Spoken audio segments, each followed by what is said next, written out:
Salut à tous, on se retrouve aujourd'hui pour parler du Paris Saint-Germain ce mardi 19 août. On commence directement avec le programme des Parisiens pour cette semaine. Donc les joueurs du PSG reprendront l'entraînement aujourd'hui 17 h. Donc hier c'était un jour off, au lendemain bien sûr de la victoire face au FC Nantes. Donc retour aujourd'hui là tout à l'heure à 17 h à l'entraînement. À noter il y a un entraînement également demain mercredi. Après-demain jeudi, vendredi, pas d'entraînement, c'est match les gars, vendredi soir, la réception d'Angers. Et à noter que samedi et dimanche seront des jours off, des jours de repos. Donc voilà le programme bien sûr pour l'équipe parisienne. Et comme j'ai dit Angers, vendredi soir pour cette deuxième journée de Ligue 1. En plus ça sera un match à domicile, le premier match officiel depuis bien sûr cet été avec la victoire en Ligue des Champions.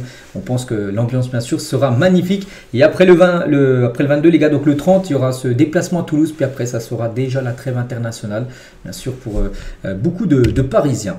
Et concernant ce match contre Angers, quelques infos, on attend de reparler du match. Bon, on est mardi, c'est que le match arrive pour vendredi. Mais voilà, tout d'abord l'arbitre, on le connaît. Ça sera Hakim Bel Al-Hadjan qui sera l'arbitre de cette rencontre. Donc les 15 premières minutes de l'entraînement ce jeudi à 11 h seront ouvertes aux médias. La conférence de presse de Luis Enrique aura lieu jeudi à 13 h, donc la veille du match, et vendredi à 20 h 45 sur la nouvelle chaîne Ligue 1+. Là sera diffusée bien sûr cette rencontre. Concernant la première journée de Ligue 1 où le PSG s'est imposé, on sait, 1-0 du côté du FC Nantes. À noter aucun Parisien dans l'équipe type de la première journée. C'est plutôt rare, on sait que saison dernière, il y avait à chaque fois un Parisien dans une équipe type d'un week-end. Donc là, aucun Parisien. Il y a quelques-uns qui ont été bons, mais voilà. Donc on pense que lors de la deuxième journée, enfin on espère qu'il y a un ou plusieurs Parisiens. Dans l'équipe type, ça sentirait bon, on peut dire la victoire. Concernant João Neves, avant le match contre Angers, João Neves a donc purgé ses 2 matchs de suspension. Il sera du coup de retour vendredi soir pour la réception d'Angers. Il n'avait pas joué contre Tottenham ni contre Nantes. Donc ça, il a purgé ses 2 matchs par rapport, vous savez, à son carton rouge en finale de Coupe du Monde des clubs. Il sera bien présent, vendredi. On pense qu'il sera titulaire. Lui n'a toujours pas joué. Il a besoin de prendre du temps de jeu, bien sûr, João Neves. Donc c'est quasiment sûr. Bien sûr qu'il sera dans le 11 de départ. Ça fait plaisir. Bien sûr, son retour, c'est une très bonne nouvelle. Toujours, sur le match contre Nantes, on revient un peu à quelques infos. Tout d'abord, le PSG n'a perdu qu'un seul de ses 42 derniers matchs à l'extérieur. N'oubliez pas que le PSG avait le record par rapport au nombre de matchs d'affilée à l'extérieur sans perdre. Bon, il y a eu cette défaite à Strasbourg fin de saison dernière, c'est dommage.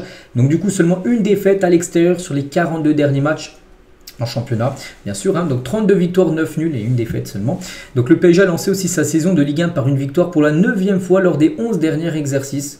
11 derniers championnats, 9 fois le PSG a gagné son premier match, soit le plus haut total sur la période à Marseille, Monaco et Lyon, suivant avec 7. Voilà, donc une petite info concernant Paris. D'autres infos, un record aussi, le PSG a aussi inscrit au moins un but contre Nantes lors de ses 34 derniers matchs officiels face aux Canaries. Donc depuis le 0-0 au stade de la Beaujoire en Ligue 1, le 25 février 2006, donc ça date. C'est un record dans l'histoire du club et de la capitale. Voilà, les 34 derniers Nantes, PSG Nantes, peu importe soit à Nantes ou à Paris, à chaque fois Paris a marqué au moins un but. Voilà, on n'oublie pas saison dernière. Bon, Paris ça n'a pas réussi à battre saison dernière Nantes, 2 fois un partout, mais Paris a marqué à chaque fois un but. Donc là aussi, un but a été marqué lors du match. Et 2 des 3 derniers buts aussi du PSG, toutes compétitions confondues, ont été inscrits depuis l'extérieur de la surface, soit autant que lors de ses 23 précédentes réalisations. Donc ça aussi, c'est une donnée à prendre en compte. Le but bien sûr de Vitinha, le but de Kanghini en dehors de la surface. Bon, il y a le but dans la surface de Gonzalo Ramos, mais voilà, sur les 3 derniers buts, 2 ont été inscrits en dehors de la surface. C'est le même nombre que sur les 23 derniers buts inscrits par l'équipe parisienne. Et concernant Vitinha, on peut voir qu'il a commencé avec le brassard de capitaine le match. Donc Vitinha a débuté avec le brassard de capitaine pour la première fois à l'occasion de son 155e match du côté de Paris, bien sûr pour Vitinha. Il devient le 8e capitaine différent au coup d'envoi depuis l'arrivée de Luis Enrique. Seul Arthur Jorge 9 et Carlo Ancelotti 9 et Luis Fernandez 15 on nous désignait davantage de capitaine en gros quand ils étaient du côté du PSG. Donc c'est déjà le 8e capitaine sous l'ère, on va dire, Luis Enrique du côté de Paris. L'international portugais est impliqué dans 5 buts lors de ses 10 dernières apparitions avec le PSG. Toutes compétitions confondues, donc 2 buts et 3 passes D, soit autant que lors de ses 26 derniers matchs, 4 buts et une passe D. Donc voilà, une info en plus sur le match bien sûr d'avant-hier contre le FC Nantes. Voilà, toujours sur ce match aussi, on peut parler aussi de Lucas Beraldo. On a parlé de Zarbani qui était solide défensivement. Zarbani aussi, c'était du très haut niveau. Bon, après Nantes, les gars, c'est vrai que voilà, c'est pas non plus la référence. Il faudra voir quand ça sera de la Ligue des Champions, quand le niveau sera beaucoup plus élevé en face que ça vaudra. Mais c'est que Beraldo, enfin la charnière a été très solide. Et concernant Zarbani vers des piges couleur droit, peut-être il pourrait dépanner de temps en temps défenseur droit lors de la nouvelle saison. Donc l'une des nouveautés aussi de cette saison est de libérer à nouveau Nuno Mendes tout en gardant un trio défensif que pourraient former Zarbani, Marquinhos et William Pacho. Le staff considère aussi que Hakimi a trop joué, donc Zarbani va disposer d'un nombre de jeux conséquent pendant les mois de réglage. Et depuis son arrivée, il n'a connu que 2 vraies séances d'entraînement, vendredi et samedi, pour trouver ses premiers repères dans ce collectif au profil bien différent de celui qu'il côtoyait depuis 4 ans en Angleterre. Voilà. Bon, j'ai dit qu'il pouvait jouer défenseur droit, il peut vraiment dépanner, vraiment s'il n'y a plus personne en défense droit, il ira dépanner, mais tu as toujours au pire Zaïre-Emery qui peut dépanner à droite, tu as Johnny Vest aussi qui peut dépanner, mais vraiment si tout le monde est blessé, tout ça, tu peux mettre Zarbani, mais bon, son poste de base, hein, avec sa taille, tout ça, ça reste quand même dans l'axe bien sûr de la défense. On continue les gars, on va parler de la chaîne Ligue 1+.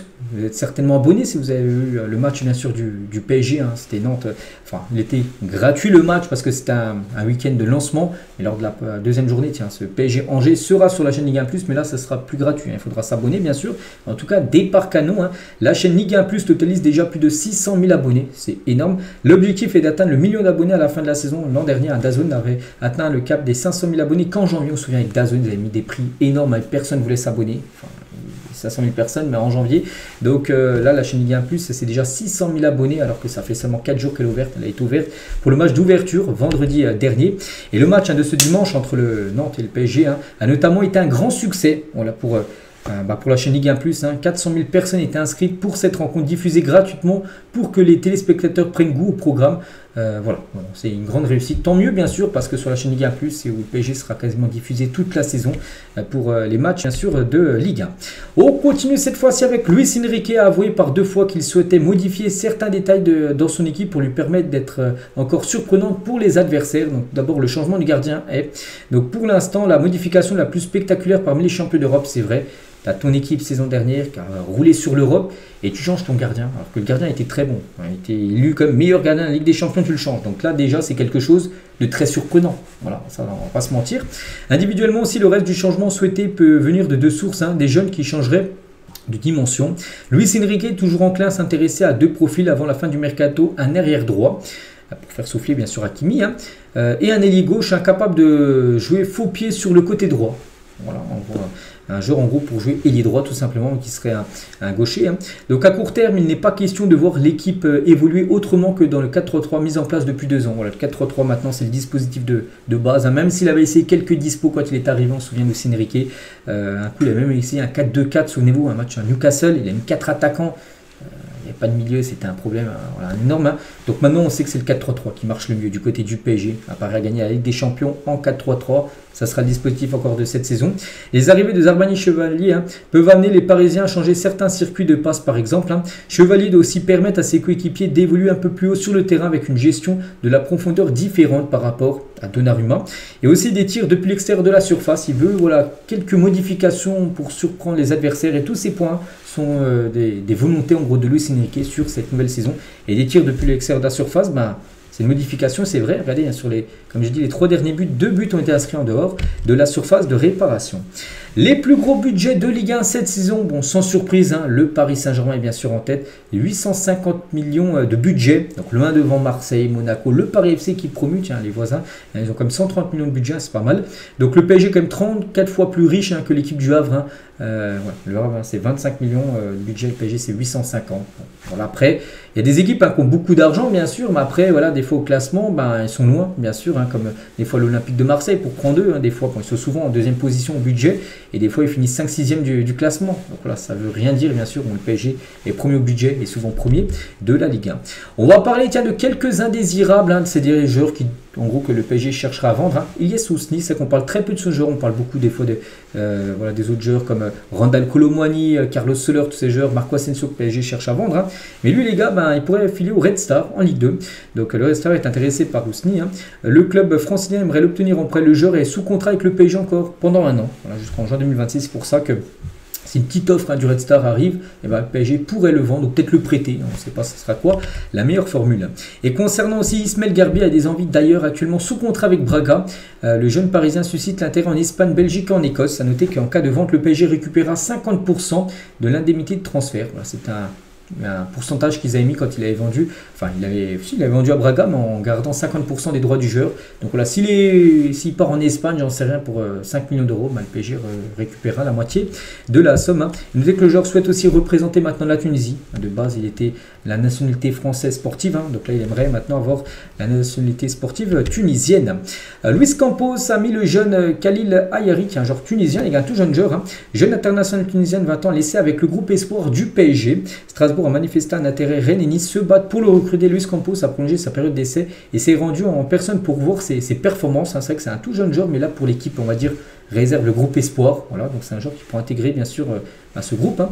Luis Campos a déjà un plan pour ce jeune joueur qu'il aimerait voir intégrer dans les prochains mois l'équipe première, parce que c'est en équipe espoir et si t'es bon, tu as des chances d'être en équipe pro. Donc le recrutement du joueur est évalué à environ 1 million d'euros concernant ce joueur. Voilà, c'est un tout jeune joueur tunisien, voilà, qui est mis à l'essai actuellement du côté du groupe espoir. Et on finit aujourd'hui avec Wayne Rooney. Bon, il n'a jamais joué au PSG, il ne jouera jamais au PSG. De toute façon, il a pris sa retraite, il n'entraînera jamais le PSG, parce que je crois que sa carrière d'entraîneur est très moyenne. Mais en tout cas, il a parlé de Donnarumma, gardien du PSG. Et lui, c'est un grand fan de Manchester, bien sûr. Et Donnarumma est l'un des meilleurs gardiens au monde. Hein. Ce serait fou que Manchester ne fonce pas sur lui. On sait qu'il y a des chances qu'il aille en première ligue. Il y a City et Donnarumma lui conseille à Manchester United d'aller chercher Donnarumma, que le PSG chercherait toujours bien sûr à vendre, hein, pour au moins 50 millions d'euros. On pense que c'est quand même une grosse somme. Je pense qu'il sera vendu 25 à 30 millions d'euros. Bon, c'est déjà très bien. N'oubliez pas qu'il est arrivé libre, hein, et surtout il est en fin de contrat dans un an. Donc voilà ce qu'il y a à dire aujourd'hui. J'espère que ça vous a plu. On se retrouve nous demain, bien sûr. Demain on est mercredi et demain on sera l'avant-veille, hein, du match bien sûr contre l'équipe d'Angers. Allez, bonne journée à vous et à demain.